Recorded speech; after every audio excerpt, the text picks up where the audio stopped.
Queria começar esse tempo contando para você uma história. Com certeza você talvez já ouviu falar desse personagem, desse homem aí da história, do Oskar Schindler. Pode colocar a foto aí do Oskar Schindler. O Oskar Schindler, ele foi um empresário, ele era alemão, ele fazia parte do Partido Nazista e ele viveu ali nos períodos da Segunda Guerra Mundial. E o Oskar Schindler, como empresário, ele queria explorar o máximo que ele podia na época da guerra, e ganhar o quanto fosse possível. Mas seus negócios foram frustrados, ele não foi muito bem sucedido nessa missão. Porque durante aquele período de guerra, algo tocou o coração daquele homem. Coisas que aconteceram, coisas que ele viu, tiveram um impacto muito poderoso no seu coração e esse impacto transbordou na vida de outras pessoas. Você sabe que nesse período da Segunda Guerra Mundial, houve um grande genocídio, onde 6 milhões de judeus foram exterminados ali, pelo nazismo de Hitler. E o próprio Oskar Schindler, como eu disse para você, o coração dele foi tão tocado nesse período que ele mesmo, com seus recursos, ele resgatou 1.200 judeus. Como é que ele fez isso? Então, como eu disse para você, alguma coisa mudou no coração dele, e ele mudou o negócio dele, para um negócio de fachada. Então, ele fez ali uma fábrica de armas, e esses homens e mulheres que ele resgatava, como para que houvesse assim, tipo um trabalho escravo, era uma empresa de fachada de armas, e ali eles colocavam, em vez de munição, munição de festim, então algo bem realmente simbólico. Então era algo que o Oskar Schindler fez para salvar essas pessoas, e a história dele fala que ele usou todos os seus recursos, arriscando a sua própria vida para tentar comprar o máximo possível de pessoas e resgatar o máximo possível de pessoas. E ele, certo dia, olhando essa realidade, essas pessoas que caminhavam para a morte, o Oskar Schindler teve um clamor no coração dele. Ele olhou aquilo que lhe restava. Ele olhou para a sua mão, viu a sua aliança. E ele olhou para o seu carro, que ele estava poupando, para que, se ele fosse descoberto, ele fugisse. Mas ele olhou para esses últimos recursos que ele tinha, e ele gritou: mais 10 vidas, mais 10 eu poderia ter salvado, poderia ter feito mais,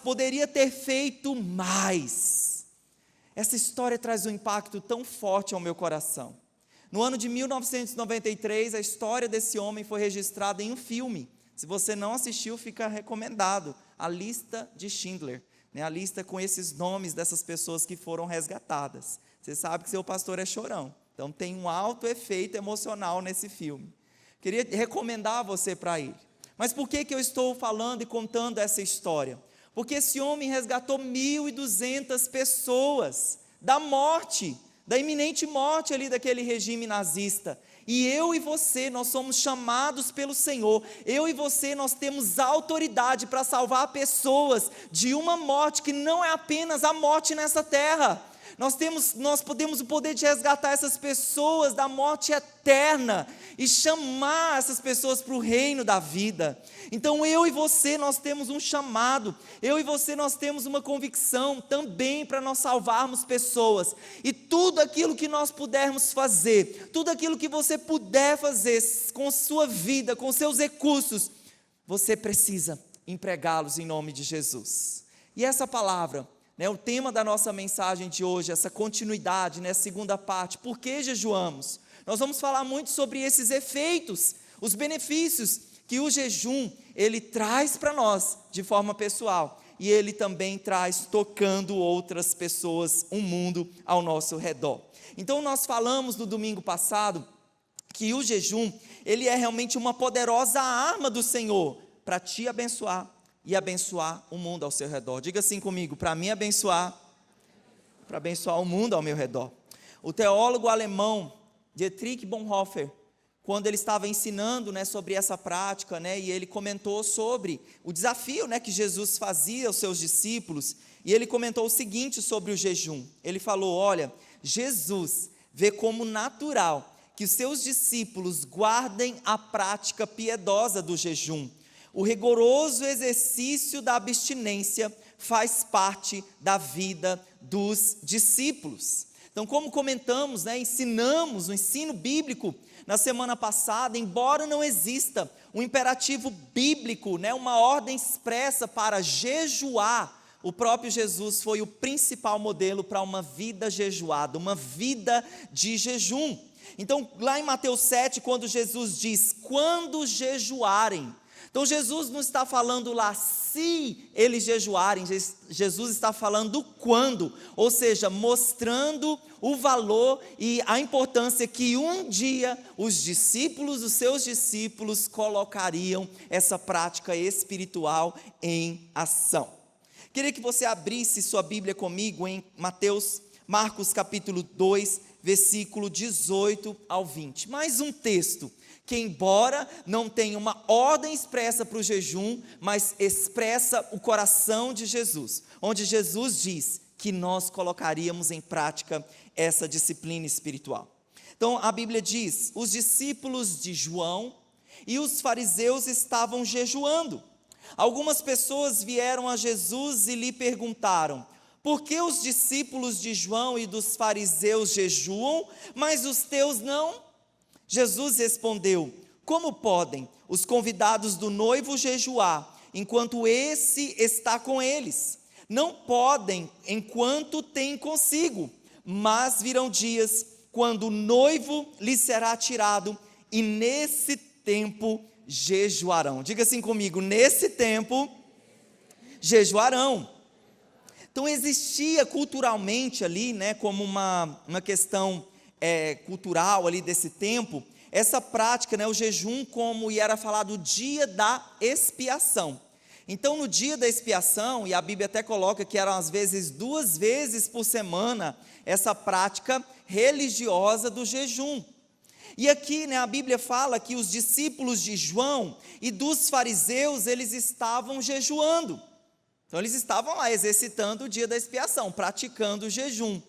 E quando eles veem o grupo de Jesus, a célula ali de Jesus, olham para o grupo de Jesus e veem que os discípulos de Jesus não estavam observando a cultura do jejum, a cultura ali do dia da expiação, mas era sabido, que Jesus era um homem de oração, era um homem de jejum, um homem que passou ali aqueles 40 dias no deserto.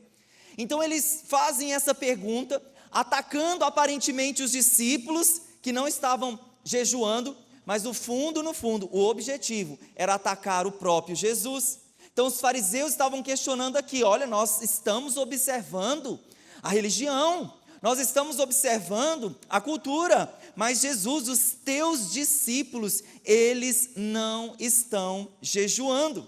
Mas nós não podemos afirmar que os discípulos de Jesus não jejuavam, porque, por exemplo, quando Jesus estava alimentando as multidões com a palavra, eles passavam horas e horas, tanto é que precisou haver uma multiplicação de pães e peixes.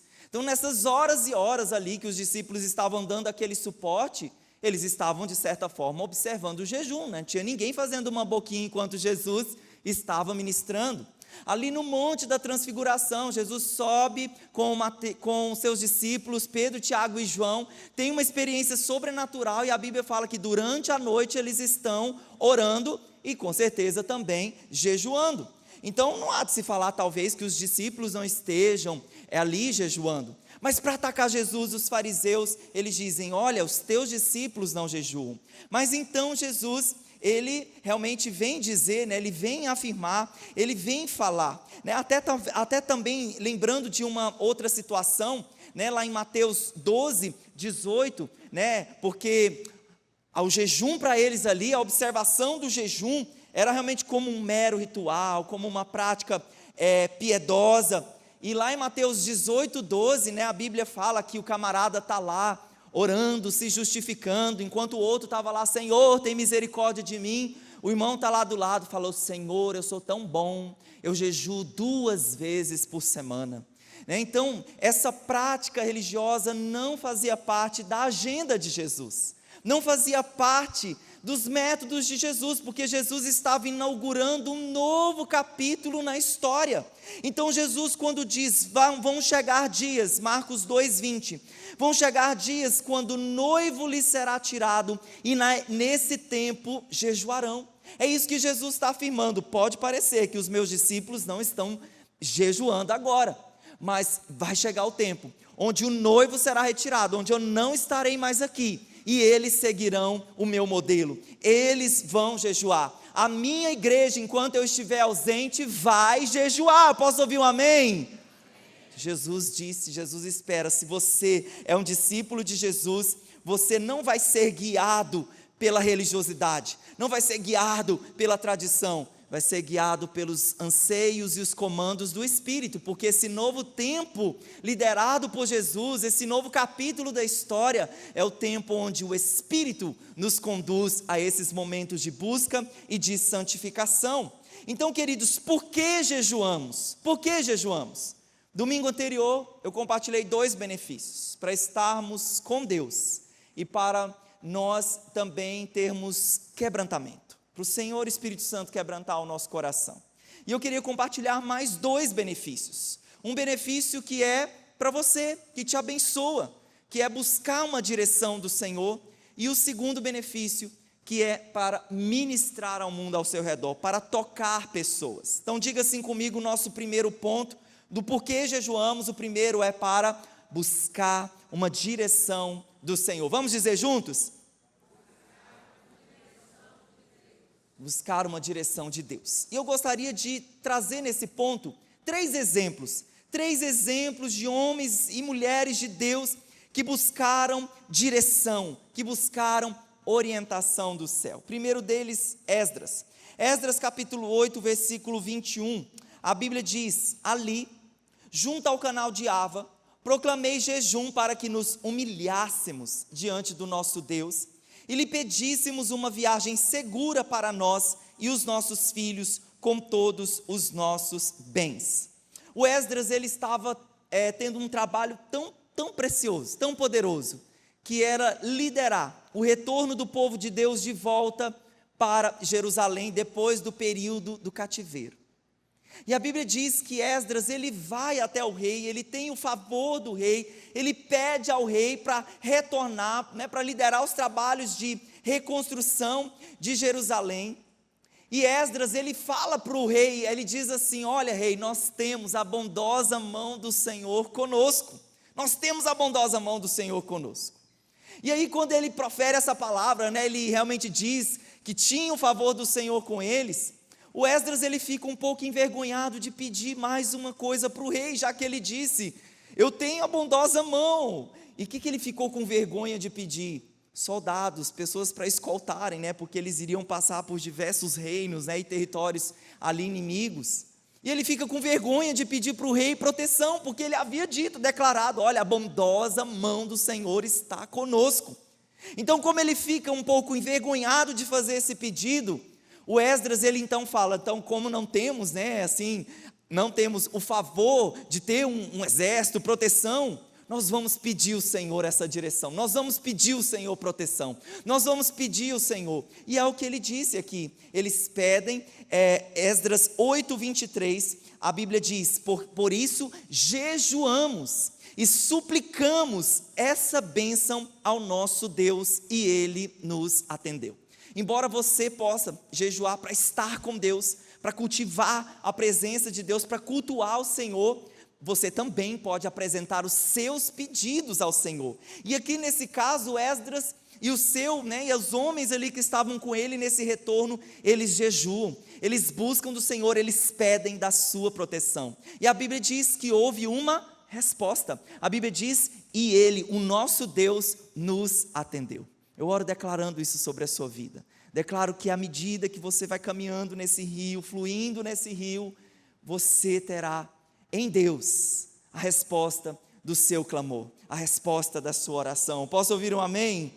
Então, depois desse período de jejum, queridos, houve resposta. Então é muito poderoso aliar esse tempo onde nós estamos abdicando de comida e de bebida para orarmos. E há efeito, e há resposta, e há favor do Senhor. Segundo personagem aqui, o Daniel. O Daniel é muito conhecido por essa prática de jejum, inclusive tem alguns irmãos no nosso meio que aproveitaram os 21 dias para também jejuar, como Daniel jejuou. Acompanhe comigo a leitura de Daniel, capítulo 9, versículo 2 e 3. A Bíblia diz: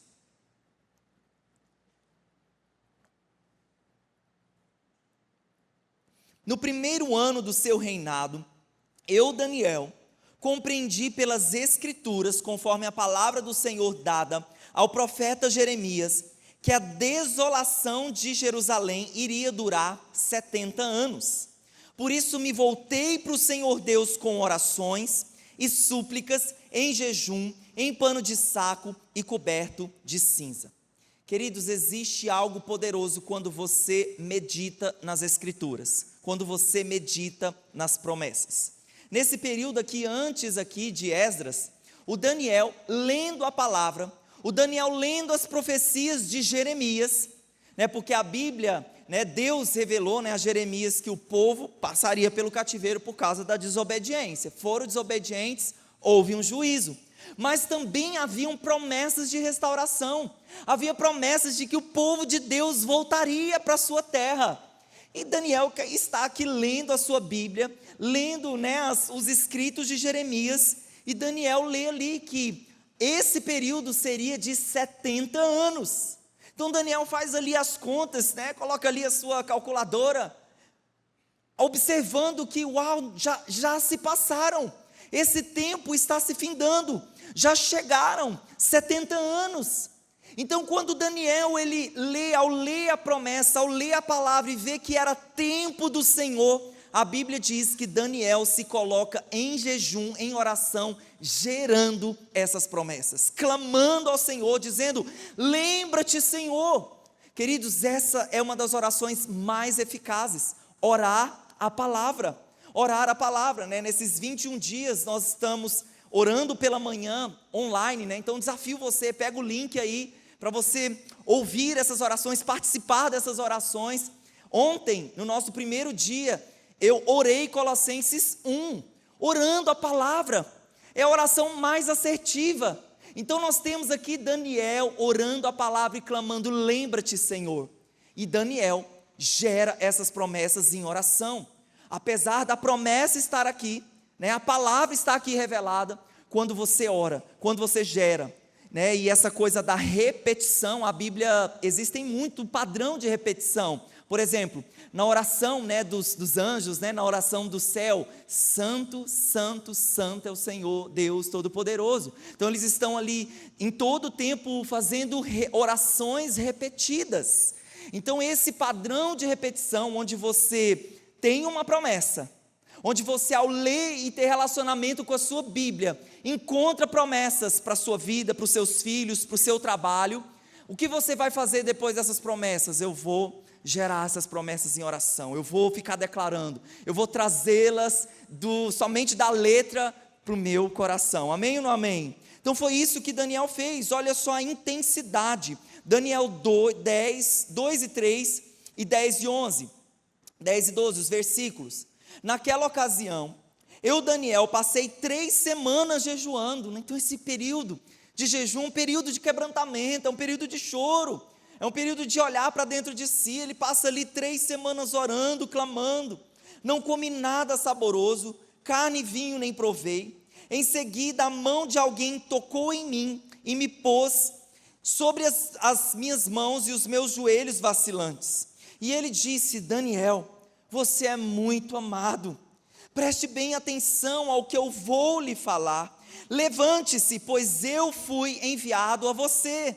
Desde o primeiro dia em que você decidiu buscar entendimento e humilhar-se diante do seu Deus, as suas palavras foram ouvidas e eu vim em resposta delas.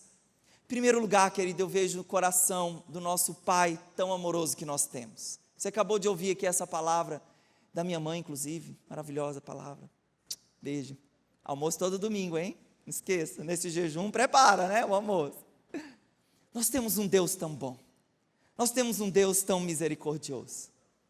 Olha a forma como Deus chama o seu filho, Daniel, Daniel, você é muito amado. Querido, todo aquele que faz lembrança ao Senhor das suas promessas, Deus tem prazer de devolver essas promessas em favor de respostas, em forma de sinais, em forma de maravilhas, em forma de milagres. Deus diz: meu filho, você é muito amado, eu tenho prazer em você. E Deus vem com resposta. Deus vem com resposta. Então aquele sacrifício, aquela dedicação, aquele gerar, aquele clamar, queridos, o Daniel estava muito bem. Daniel estava muito bem, ele era um alto, tinha cargos altos ali no governo, ele estava muito bem. Então, para que gerar promessas para o seu povo? Mas ele tinha compaixão, ele tinha misericórdia do seu povo, ele sabia das promessas do Senhor, e ele então entra naquele período de jejum e de oração, gerando essas promessas ao Senhor, e houve resposta do Senhor. Então, em primeiro lugar, Daniel tem a promessa, e Daniel jejua e ora essa palavra. Pergunta agora que eu tenho para você: qual é a promessa que Deus tem feito ao seu coração? Qual é a promessa que você está gerando em oração? O que Deus tem falado com você nas Escrituras? Quais são as direções bíblicas que você está tomando pelas próximas estações da sua vida? Quanto tempo de oração você está investindo nessa situação? Ou você apenas tem uma necessidade e está só confessando incredulidade, reclamando e falando não vai dar certo? Não, querido. Busque uma promessa, busque a palavra, busque uma direção do Senhor e gere, ore até que aconteça. Jesus, ele conta ali a parábola daquela viúva, a viúva que ela pedia uma causa a um juiz injusto, ela tinha uma causa que ela precisava de justiça, e Jesus ensinou que aquela viúva, ela não se cansava de bater a porta, ela não se cansava de pedir justiça, e a Bíblia diz, ela falava: faz-me justiça, faz-me justiça. E Jesus, ele diz nesse texto, onde ele está ensinando sobre a importância da oração, ele fala assim, o seguinte: ore sempre e nunca desanime. Ore sempre e nunca desanime. Diga para a pessoa que está do seu lado: ore sempre e nunca desanime. Mais uma vez, para a pessoa, para a sua segunda opção agora. A sua segunda opção: ore sempre e nunca desanime. Ore sempre e nunca desanime. Queridos, se nós não estamos obtendo respostas, é porque talvez nós não estamos empenhando o nosso coração nessa direção. Nós estamos muitas vezes caminhando como se fosse no compasso da pressa. Eu tenho uma necessidade, eu orei uma vez, nada aconteceu. Senhor, o Senhor é injusto. Senhor, por quê? Não tem acontecido na minha vida, na minha casa. Não, queridos, existe um tempo, existe a hora do Senhor, existe o momento do Senhor para o nosso coração.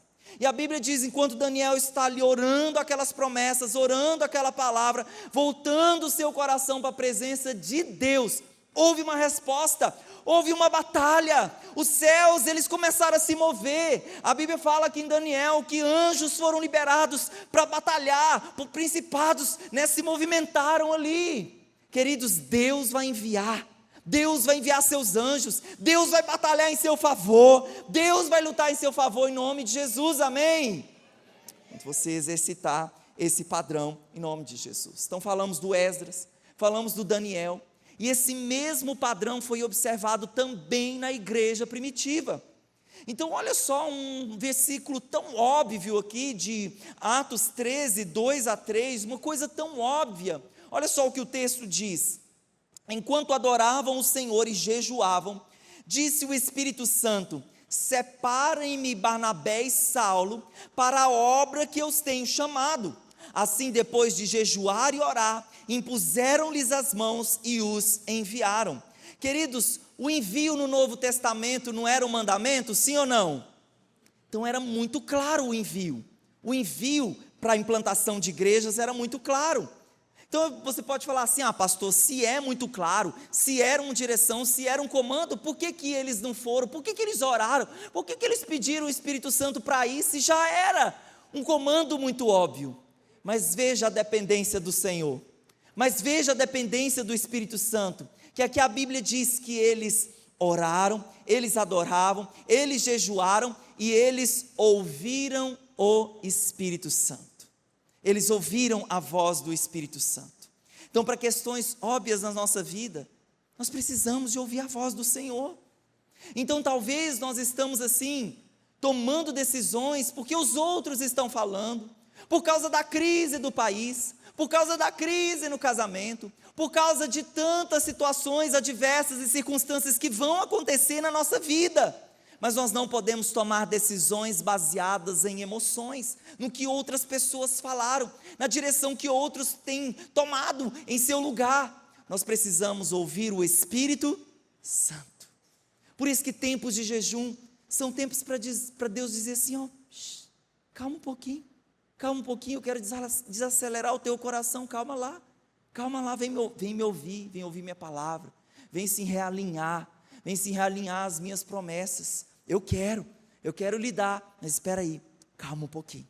Então é tão importante nós ouvirmos o Espírito Santo. Jeremias 29:13, a Bíblia diz: vocês me procurarão, e vocês me acharão quando me procurarem de todo o seu coração. Vamos declarar juntos, essa é uma promessa de Deus para você, vamos lá? Vocês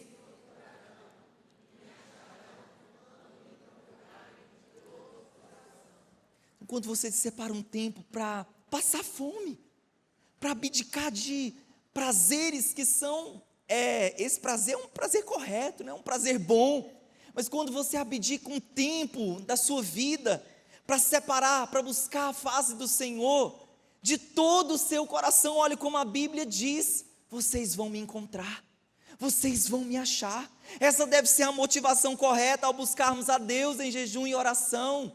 Nós vamos encontrar o Senhor quando o buscarmos de todo o nosso coração. O Kenneth Reagan, quando ele fala sobre o jejum, olha só o que ele diz, olha que interessante. Ele diz o seguinte: o jejum não muda a Deus. Ele é o mesmo antes, durante e depois do seu jejum, mas jejuar mudará você. Vai lhe ajudar a manter mais susceptível ao Espírito de Deus. Então o trabalho do jejum, querido, é no seu coração. Vou jejuar para Deus ficar mais misericordioso, mais bondoso para comigo. Não, é Deus que vai fazer isso no teu coração. É os seus olhos que vão se abrir para realidades espirituais. É o seu coração que vai ser trabalhado, quebrantado pela presença de Deus. É o seu coração que vai buscar de todo o coração a presença do Senhor. Então o jejum vai te tornar sensível para tomar as direções, e as direções que vêm do céu sobre a terra. Quem quer tomar direções assertivas, levanta a sua mão. Quem quer tomar decisões baseadas em uma palavra, em uma promessa? Então é assim, querido, é assim que você deve buscar, ter essa prática espiritual de forma semanal, jejue. Então esse em primeiro lugar, algo que toca o seu coração, algo realmente que traz mudança para dentro de você, esse esperar, esse confiar, esse gerar promessas e esperar a resposta do nosso Deus. Em segundo lugar, então em primeiro lugar, para nós buscarmos direção, ouvirmos a voz do Senhor. E em segundo lugar, para o cumprimento da grande comissão. Por que jejuamos? Para o cumprimento da grande comissão. Atos 10:38, a Bíblia diz: como Deus ungiu Jesus de Nazaré com o Espírito Santo e poder, e como ele andou por toda parte, fazendo bem e curando todos os oprimidos pelo diabo, porque Deus estava com ele. Eu acho incrível esse texto. Por onde o nosso Senhor andava, ele ministrava, ele fazia o bem, ele curava, ele tocava corações, ele marcava pessoas por onde ele passava. E esse é um dos segredos de Deus através de Jesus, porque Jesus ele anda sobre o poder do Espírito. Diga assim comigo: Jesus andou sobre o poder do Espírito. Olha só o que acontece lá em Lucas capítulo 4, no versículo 14. A Bíblia diz que Jesus voltou para a Galileia, após o período do jejum ali de 40 dias, Jesus volta para a Galileia no poder do Espírito, e por toda aquela região se espalhou a sua fama. Mas é tão interessante nós registrarmos aqui que todos os milagres sobrenaturais registrados nos evangelhos, eles tiveram uma fonte. Qual foi a fonte? Olha só, depois que Jesus é batizado, a Bíblia diz que Jesus ele é impelido ao deserto para jejuar. E o versículo 1 do capítulo 4 de Lucas, a Bíblia diz que Jesus ele foi para o deserto cheio do Espírito. E depois daquele período onde ficou 40 dias ali na presença de Deus, sendo alimentado, sendo fortalecido, sendo sustentado, adquirindo autoridade, tentado por Satanás, após esse período, versículo aqui 12 de Lucas 4, Jesus, ele caminha no poder do Espírito. Então tem uma diferença entre ser cheio do Espírito e também, acho que é cumulativo também, cheios do Espírito e caminhar sobre o poder do Espírito. E caminhar sobre o poder do Espírito, querido, é para mim e é para você.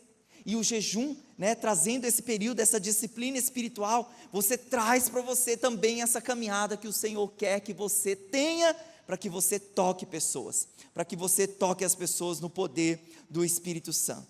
Então aqui em Lucas, e eu queria contar uma história dessas, uma crise que aconteceu no coração dos discípulos sobre essa questão do poder de Deus, sobre a questão do jejum, a importância disso.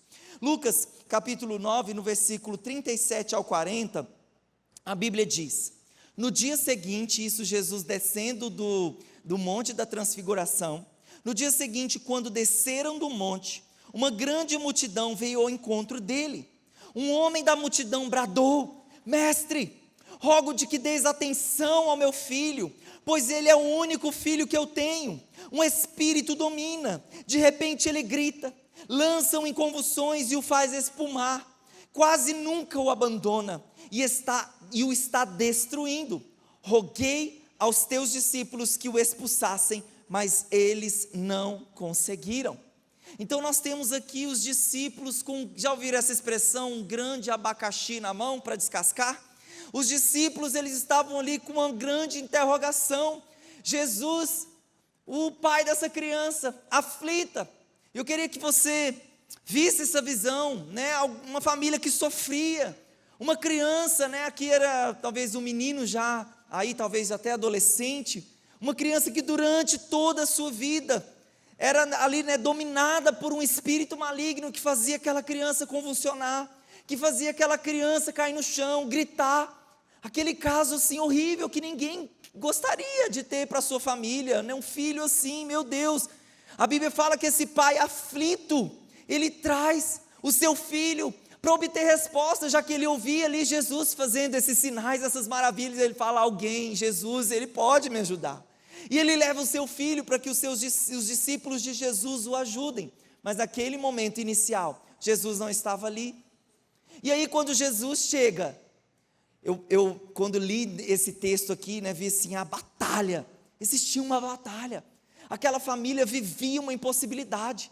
Aquela família vivia uma batalha diária com seu filho.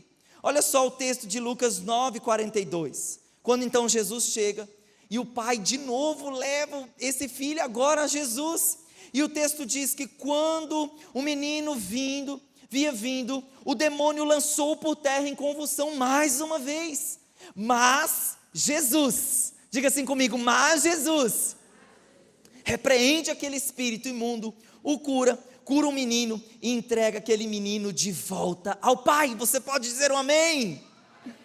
Glória a Deus que Jesus estava ali presente. Mas uma frustração estava se passando no coração daqueles discípulos. Mas antes de comentar sobre essa frustração no coração desses discípulos, talvez você esteja aqui presente com alguma impossibilidade. Talvez hoje você tenha alguma impossibilidade como essa família, uma situação tão difícil, uma aflição. Talvez você se sinta incapaz, talvez todos os seus recursos humanos já se esgotaram, talvez você tenha um diagnóstico médico contrário. Queridos, eu quero dizer para você, onde Jesus chega, a transformação, onde o poder do Senhor chega, a vida, onde Jesus chegou, que essa família foi tocada, a vida dessa família foi transformada. E é tão interessante que esse milagre abre o caminho, porque a Bíblia fala que ao verem aquele milagre, aquele sobrenatural, as pessoas ao redor que sabiam daquela criança, da luta daquela família, a Bíblia fala dessa forma, eles ficaram atônitos. Uau! E isso a Bíblia fala que o fizeram reconhecer a grandeza de Deus. Os milagres abrem caminho para a grandeza do Senhor. Por isso que é tão importante o sobrenatural. Que uma vez uma pessoa tocada pelo poder de Deus, o mundo ao seu redor vai ser impactado. O mundo ao seu redor vai ser tocado.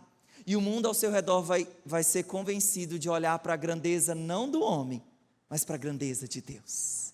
Fazendo voltar para Jesus, os olhos para Jesus, ter um encontro com Jesus, se apegar às palavras e às promessas do Senhor.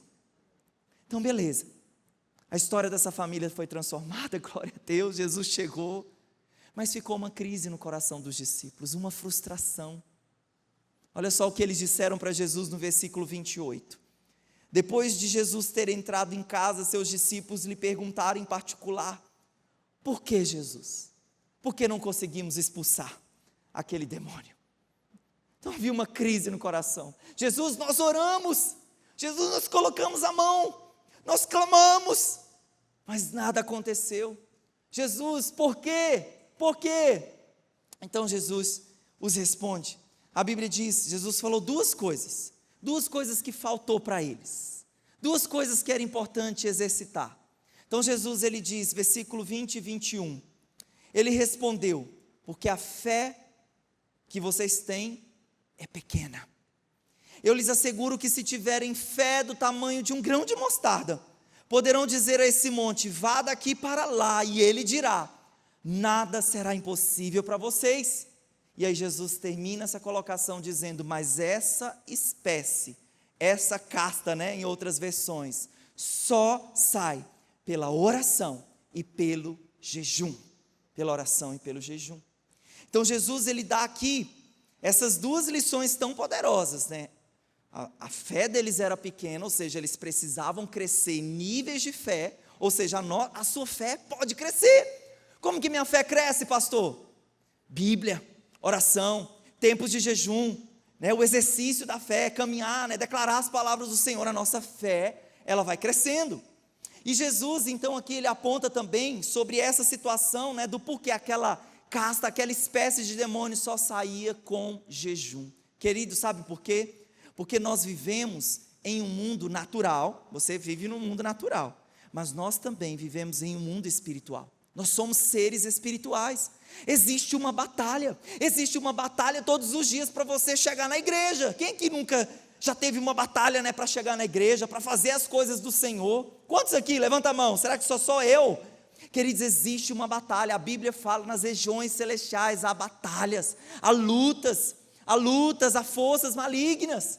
E queridos, para que essas resistências, que se colocam como resistências, para que o Evangelho avance, para que vidas sejam tocadas, para que o reino de Deus seja estendido sobre toda a terra, há resistências, e para essas resistências espirituais, esses espíritos malignos enviados por Satanás, para que essa batalha, ela seja ganha, em primeiro lugar, nós temos que sempre olhar para Jesus. Ele já venceu ali na cruz do Calvário, as trevas, amém ou não amém? Ele já conquistou a vitória. Mas Jesus é que ele fala sobre a importância de batalhar em preparação, em santificação, em consagração, em jejum. Então Jesus estava ensinando essas poderosas lições. A fé de vocês precisa aumentar, e vocês precisam jejuar, vocês precisam colocar essa prática tão poderosa. Ali naquele jejum conhecido, o jejum de Esther, que é um livro tão incrível, você precisa ler o livro de Esther. E a Bíblia fala que existia uma resistência, aí na história do povo de Deus, do povo judeu, mas uma vez ali na história era também um ataque aos judeus, existia uma lei, um decreto para eliminá-los. E a Bíblia fala que diante daquela resistência que se levantou, diante daquela afronta que se levantou contra eles, a Bíblia fala dos jejuns. Esse jejum de Esther é um jejum de socorro, o jejum de socorro que eles vão na presença de Deus 3 dias, sem água, sem comida. É o mesmo jejum que aconteceu lá em Nínive. Deus disse: essa cidade está afastada, distante de mim, jejuem. O profeta vai lá e fala: olha, busquem o Senhor, se arrependam. E a Bíblia diz no jejum de socorro deles, até os animais eles colocaram para jejuar. Querido, seu cachorrinho também pode jejuar também, né? Até os animais ali jejuaram. E a misericórdia de Deus alcançou Nínive. A misericórdia de Deus alcançou Esther ali no seu tempo, o povo de Deus. Então, queridos, é tão importante porque quando nós dedicamos, estamos ali em consagração, os céus, eles se movem para nos socorrer. Amém ou não amém? E eu creio, querido, por isso que nós queremos encorajar o seu coração, porque quando você jejua, além de você estar sendo abençoado, você também abençoa pessoas ao seu redor. Compra a batalha de alguém, irmão, vou jejuar por você, seu marido vai converter, sua esposa vai se voltar para o Senhor, o seu filho vai ser curado. Querido, é tão importante isso, esse tocando o mundo, através dessa disciplina e dessa prática tão poderosa. E Jesus, certa vez ele estava ali lendo os profetas, e Jesus para em Isaías 61, e Jesus lê uma profecia que ele diz, eu sou o cumprimento dessa profecia. Então lá nos evangelhos, em Lucas capítulo 4, no versículo 18 a 19, Jesus lendo Isaías 61, ele diz, o Espírito do Senhor está sobre mim, porque Ele me ungiu para pregar boas novas aos pobres, Ele me enviou para proclamar liberdade aos presos e recuperação da vista aos cegos, para libertar os oprimidos e proclamar o ano da graça do Senhor. Querido, você tem Jesus como Senhor e Salvador da sua vida? Levanta a sua mão, tem? Querido, a Bíblia fala que você está cheio de Jesus, você tem Jesus, Ele habita em você pelo Espírito Santo, e Jesus disse, o Espírito do Senhor está sobre mim. Então se Jesus, Ele disse, olha, eu tenho unção para pregar, eu tenho unção para pregar aos pobres, eu tenho unção para proclamar liberdade a presos, eu tenho unção para recuperação de vista a cegos, eu tenho unção para libertar aqueles que estão oprimidos. Se você está em Cristo Jesus, você também tem dessa autoridade. Você também tem dessa autoridade. Queridos, se há alguém enfermo, eu sei que a Bíblia fala, se alguém enfermo entre vós, chame o pastor. Mas queridos, nós temos, às vezes vai ter situações que o seu pastor, o seu líder não vai estar lá. Vai ser importante, se alguém está enfermo, alguém está em socorro, você levante a sua voz, você clame a Jesus, você ore a Ele. Por isso que é importante ter uma vida jejuada, porque nós nunca sabemos quando as situações vão acontecer. Quando eu vou poder ser bênção na vida de alguém? A Bíblia fala, não despeça alguém sem abençoar essa pessoa. Querido, imagina a pessoa, olha, eu preciso de oração, estou passando, ela abre o coração contigo. E acontece muito isso conosco, cristãos, porque é uma oportunidade de Deus, para nós ministrarmos, compartilharmos o Evangelho para essas pessoas. Então a pessoa está ali chorando pitangas, falando da sua vida, dizendo que ela precisa, tem uma pessoa doente, irmão, não despeça essa pessoa, batendo a mão no ombro dessa pessoa e dizendo até logo, até breve. Não, seja usado pelo Senhor, não ligue para o seu pastor nesse momento, seja boca de Deus, porque o Espírito do Senhor está sobre você, a autoridade do Senhor, conquistada na cruz do Calvário, está sobre você. Você pode manifestar por onde você vai, o rio de Deus, a glória do Senhor. Então você toma posse, diga assim comigo, eu tomo posse dessas promessas e dessas palavras, em nome de Jesus. Então Jesus disse, primeiro texto que nós falamos, naquele dia, os meus discípulos jejuarão. Naquele dia, os meus discípulos jejuarão. Posso ouvir um amém para aqueles que realmente vão colocar em prática essa disciplina poderosa espiritual. E eu queria terminar esse momento aqui compartilhando com você um testemunho de fé, né? A nossa irmã Josi, levanta aqui, ela está aqui hoje à noite. A irmã Josi, ela no culto das primícias, passou um vídeo dela aqui, um testemunho. Na verdade aquele testemunho era secundário, porque o principal é o que nós vamos passar hoje, né? A irmã viveu um testemunho, um milagre incrível. E, né, os irmãos estiveram ali, né, a célula e tudo mais, sempre ali orando, acompanhando ela.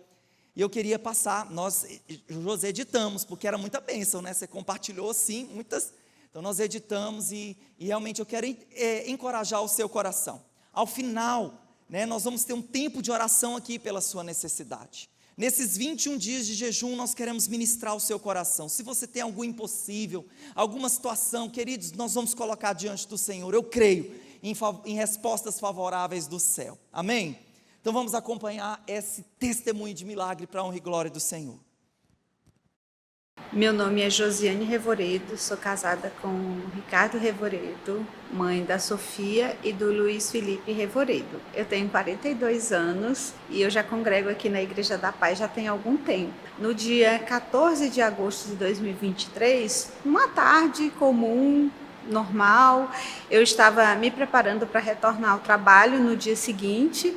Meu telefone tocou e eu fui atender e era minha mãe. E a minha mãe me contando um fato que tinha acontecido lá na casa dela e me deu uma súbita vontade de vomitar. E eu comecei a vomitar e perdi a força dos braços e das pernas. Foi quando meu telefone caiu e eu não consegui mais falar com a minha mãe. E a minha mãe ficou muito desesperada do outro lado e ela me chamava e eu não conseguia ter reação. Foi quando ela desligou o telefone e ligou para minha sobrinha, que trabalha no hospital próximo da minha casa. E quando elas me encontraram, acredito que uns 5, 10 minutos depois, eu já estava com o meu rosto todo torto para o lado direito. Me colocaram no carro e me levaram imediatamente para o hospital. E eu cheguei no hospital e eles prestaram todos os socorro e eu me lembro perfeitamente da médica dizendo um AVC, e chamando minha sobrinha estava trabalhando no dia no hospital, Nasen, prepara UTI, chama o neurologista. Como nos exames de imagem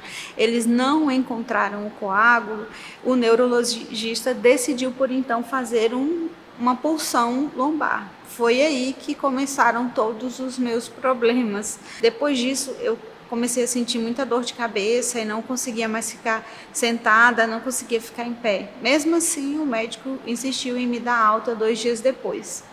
Isso era uma terça-feira e eu fiquei sentindo muita dor de cabeça e gritando de dor de cabeça em casa de terça-feira até no sábado. E nesse momento eu liguei para o pastor William em desespero, né? Eu liguei para o pastor William e liguei chorando mesmo, muito desesperada, e conversei com o pastor William. Falei: pastor, a situação é muito complicada. O médico me deu esse diagnóstico e a situação assim muito delicada. Eu tenho 2 filhos pequenos e só mesmo um milagre na minha vida agora. E o pastor Willy foi lá em casa, mas a pastora Luana. E eles oraram por mim. E Deus usou o pastor Willy tremendamente nessa oração. E o pastor Willy falou para mim que eu podia crer que eu não ia ter que passar pela cirurgia, que Deus ia fazer um milagre, que eu podia crer que Deus tinha feito um grande milagre na minha vida. E eu criei, naquele exato momento, eu criei que Deus tinha feito um milagre na minha vida. E eu aguardei nos próximos 3 dias. E o médico disse que eu tinha que voltar nos próximos 3 dias para saber se tinha tido algum resultado. E 6 horas da manhã, a gente foi para o hospital para fazer uma ressonância. E de lá, já fui com um bilhete, né, do médico falando que assim que terminasse a ressonância era para eles mandarem a imagem para o médico olhar. E aí veio o áudio do médico, o áudio que a gente estava muito apreensivo, porque nós já fomos cedo, em jejum, que o médico falou: olha, se tiver vazamento, se ainda estiver vazando, de lá vocês já vão preparando, que vocês já vão direto para o centro cirúrgico. Quando o áudio do doutor chegou, a gente já ficou muito apreensivo, com muito medo de abrir o áudio. E quando a gente abriu o áudio, o médico falou assim: não, olha, pode ir para casa sossegado, porque já não está mais vazando o líquido do cérebro, a incisão fechou, não está mais vazando, você pode fazer mais alguns dias de repouso, mas é meramente por cuidado, você vai só por cuidado, para que a gente não tenha nenhuma surpresa desagradável, e você vai para casa e fica de repouso, mas já está tudo certo, não vai precisar fazer a cirurgia. E voltamos para casa agradecendo muito ao Senhor pelo milagre. E foi muito enriquecedor para a nossa família, para a nossa fé, para a nossa vida. Eu só tenho a agradecer. Aleluia, você pode aplaudir Jesus? Queridos, não é sobre o pastor Willy. Ali eu fui cumprir, né, meu chamado, eu fui cumprir a minha hora, o meu turno. Isso fala sobre aquilo que o Senhor, Ele pode fazer. Então, queridos, eu creio que as suas mãos vão tocar em pessoas, elas vão ser curadas também. Eu creio que pessoas, através de aconselhamento, através de você alcançando o coração de pessoas, elas vão se voltar para Jesus. Então, querido, por que jejuamos? Buscar direções do Senhor, e jejuamos para ser uma bênção no mundo ao nosso redor, para ministrarmos no poder e na autoridade do Espírito Santo.